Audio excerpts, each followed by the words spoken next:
Welcome to Galveston Unscripted. This audio guide is brought to you by Galveston Running Tours, run through history. For more information, check out the link below. Alvar Núñez Cabeza de Vaca and his arrival along the Texas coast. In the early 1500s, Spain was one of the most dominant of the European empires. Spanish explorers were sent by the King of Spain to expand their kingdom, spread the word of God, and search for valuable commodities. Known as conquistadors, many of these explorers were sent to the New World to accomplish the king's will. In the year 1528, one of these grand expeditions to the New World, utilizing over 600 men, was led by Pánfilo de Narváez. The intention of this mission was to sail from Spain to New Spain, modern-day Mexico, but through a series of unfortunate events, the crew had been ravaged by storms and bad weather, and eventually ended up on the west coast of Florida. The expeditionary crew became separated into smaller groups, and eventually lost track of each other. One of these groups was led by Álvar Núñez Cabeza de Vaca, and by his side, a man named Esteban de Dorantes, also known as Estevanico. Estevanico is the first African to be documented to have explored North America. After multiple miscommunications and conflicts with the natives along the Florida coast, and with the ship and remaining crew nowhere to be found, the group had no choice but to build rafts out of their surroundings, and began to float in the Gulf of Mexico and do nothing but hope they drift towards New Spain.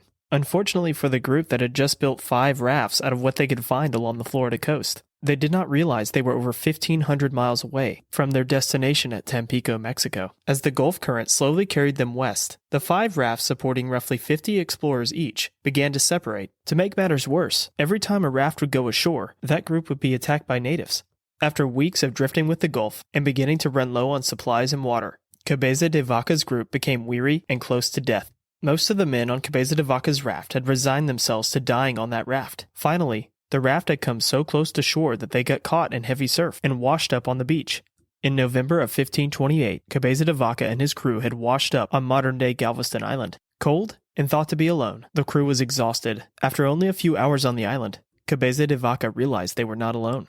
The natives on this island immediately jumped in to help Cabeza de Vaca and his crew, providing them with food, shelter, and fire. These natives called themselves Cavoques. The language and description of these Cavoques is strikingly similar to the Karankawa. The Cavoques and Karankawa are believed to be the same people by modern-day historians.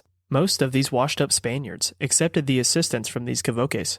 The handful that did not accept the help stayed on the beach and suffered. After one of the stubborn Spaniards would die, cannibalism would take place in that group. The men in the group would rather sit and be cannibalized one by one than accept the help from the natives. It is believed that the misinformation and myth that the Karankawa were cannibals derived from this story. There has been absolutely no evidence found that the Karankawa or Cavoques were cannibalistic. After months had passed, Cabeza de Vaca and his remaining crew built up some strength and were ready to move on. But unfortunately, the natives have gotten used to their presence and their ability to complete menial tasks. For a few years, Cabeza de Vaca and his men remained there as slaves to the natives. Estevanico and Cabeza de Vaca had proven themselves useful in trade missions for these Cavoques. After years of building up a reputation as tradesmen, the men teamed up and accidentally became traveling medicine men around North America. The account of these travels are absolutely fascinating. For more information on the endeavors of Estevanico and Cabeza de Vaca, check out the link in the episode description. After traveling through modern-day Texas, the modern-day American West, and modern-day Mexico, acting as medicine men and healers, Cabeza de Vaca and Estevanico finally met up with some fellow Spaniards near the Sinaloa River Valley.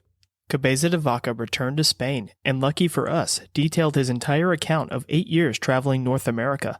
Texas is indebted to Álvar Núñez Cabeza de Vaca for its first written account and descriptions of the land and the people. For more information on this topic, be sure to check out the description below. This audio guide was brought to you by Galveston Running Tours, featuring a 5K running or walking tour through some of Galveston's most historic areas. Check out Galveston Running Tours at the link below. For historic resources or more information, check out the episode description.